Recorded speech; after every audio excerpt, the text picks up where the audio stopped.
Let me hold you. What's up, YouTube? It's Kevin here, cranking out another seasonal top 10 list for you.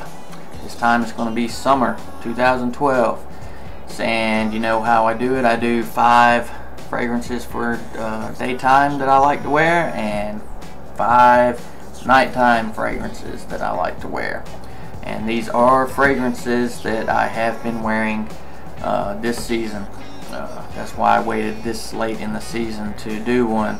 I wanted to kind of, you know, really get a feel for what I grab for the most this season. And these are the 10 that I've been using the most. So let's get right into this list. First, I got a couple of honorable mentions I need to tell you about. First honorable mention.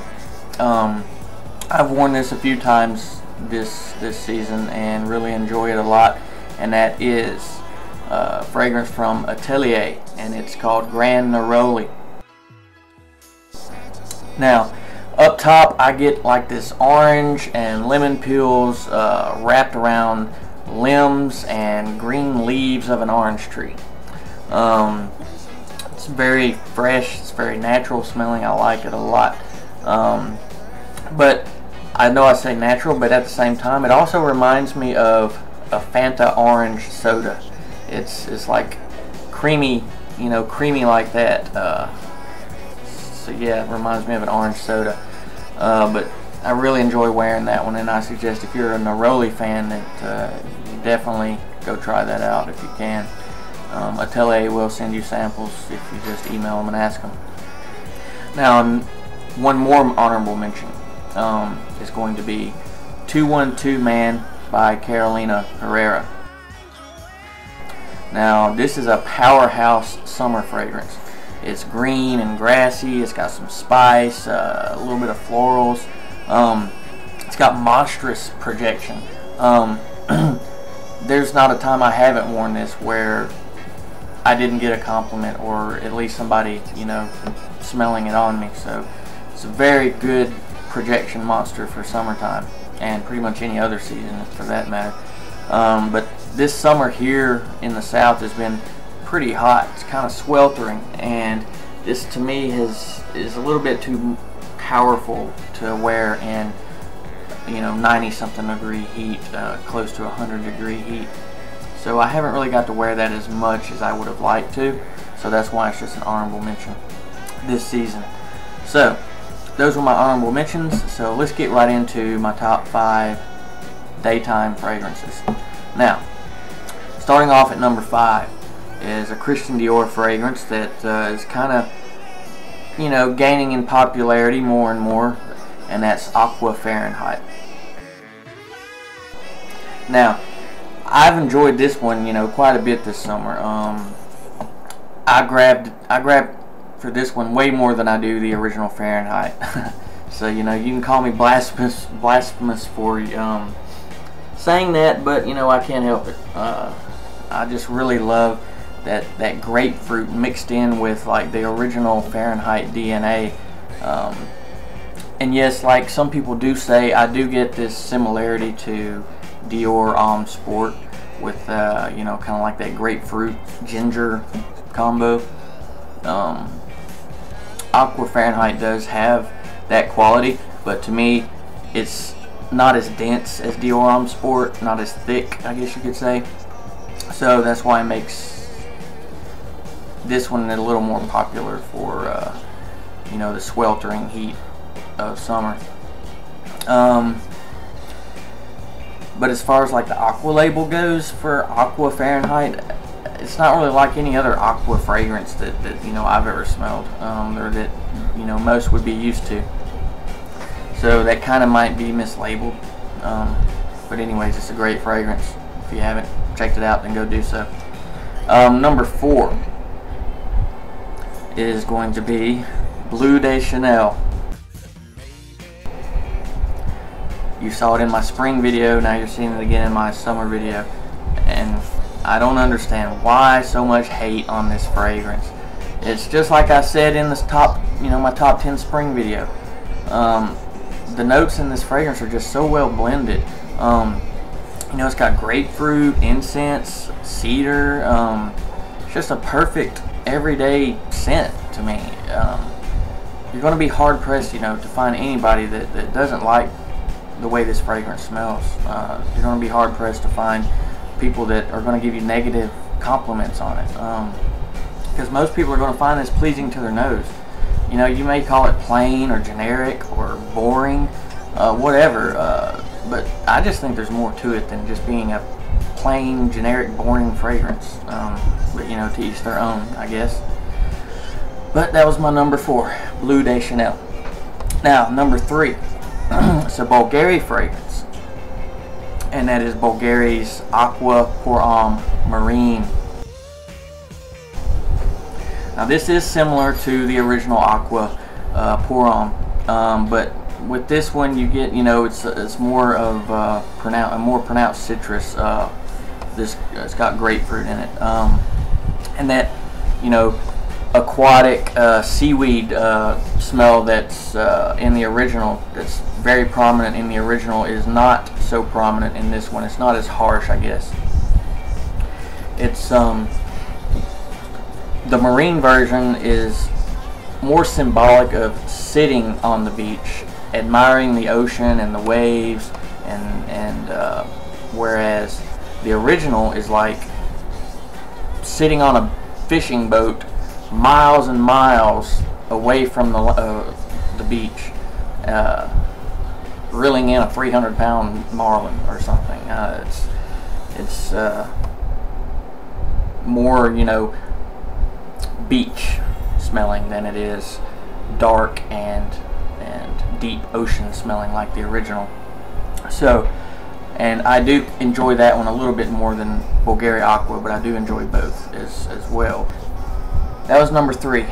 Number 2, a fragrance that we need to give more attention to, guys, and it's just like my man Christo says about this fragrance. He raves about this fragrance, and I completely agree with him, and that is Lalique White. It's a sharp, sour lemon with a generous dose of white and black pepper. There's also a little bit of cardamom and nutmeg in here that gives it a little bit of spicy sweetness. And that can sometimes also give the lemon in here kind of like this lemon head vibe. But nonetheless, this is a great fragrance, and I encourage everyone to try this fragrance out. It can be had for, you know, under $30 for a big old bottle. So definitely go try this fragrance out.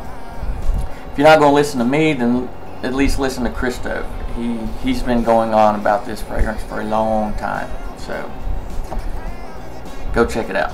Now, at number 1, you saw this in the Fragcom summer collaboration video, so you probably, if you saw that, then you probably know what this is.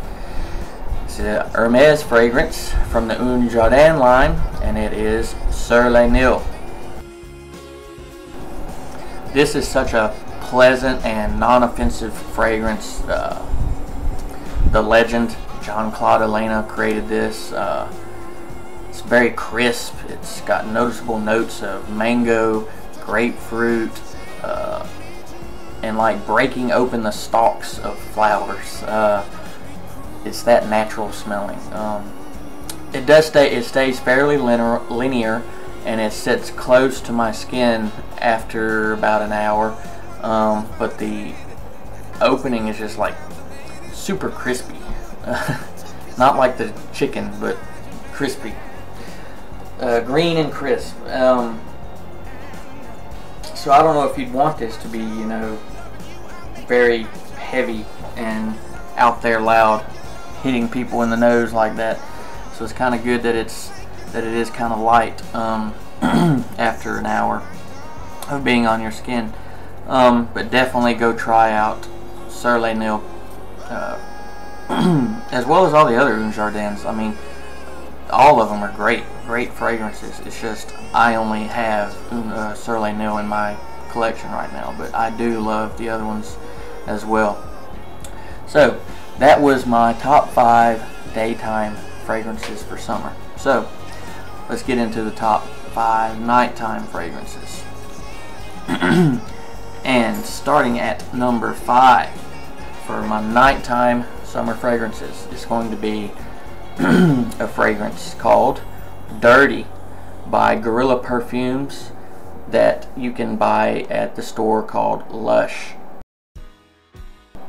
Now, a couple of months ago, I found out that there was not one but 2 Lush stores here in Atlanta that I didn't even know about.